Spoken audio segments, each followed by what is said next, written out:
dans la détresse, mais non dans le désespoir, de Corinthiens 4:8. Ainsi la mort agit en nous, et la vie agit en vous, de Corinthiens 4:12. Ceux qui délibérément laissent la croix établir la souveraineté, sans partage du Seigneur, en eux choisissent le chemin de la détresse. Mais c'est la seule voie pour la connaissance vivante du Seigneur, pour que les eaux vives de l'Esprit coulent à travers eux vers les autres. Le chemin de la détresse demeure à jamais celui de l'élargissement.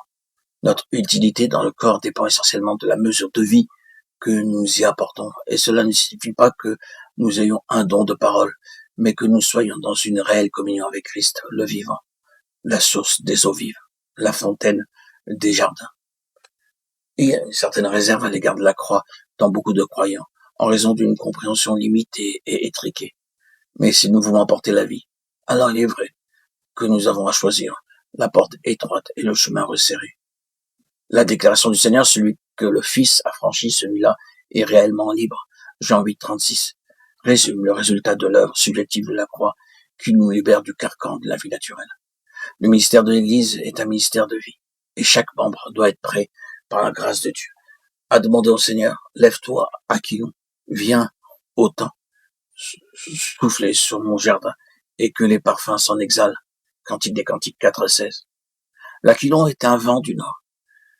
Il image les difficultés, les épreuves qui nous surviennent, mais viendra le vent doux et chaud d'autant, amenant l'odeur de la connaissance de Christ.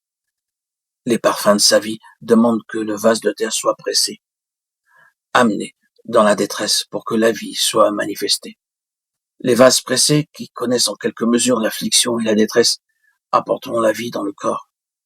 La mort agit en nous et la vie agit en vous. 2 Corinthiens 4:12. Quand le Seigneur nous amena sur cette base céleste, nous connûmes un élargissement de la vision qui s'étendit à tout le corps. Mais ce fut aussi de l'autre côté un chemin douloureux où l'ennemi déclencha ses foudres. De nombreux maux nous furent attribués et nous connûmes un ostracisme très marqué, douloureusement ressenti. Ce qui, de façon tranchante, atteste les droits et la souveraineté sans partage de Christ, deviennent des cibles des assauts de Satan. Plusieurs sont sortis du milieu de nous. Et cette situation douloureuse n'est pas terminée. Ce ministère, nous le tenons de Dieu. C'est lui qui nous a appelés. Rien de ce qui est fait procède de notre gloire.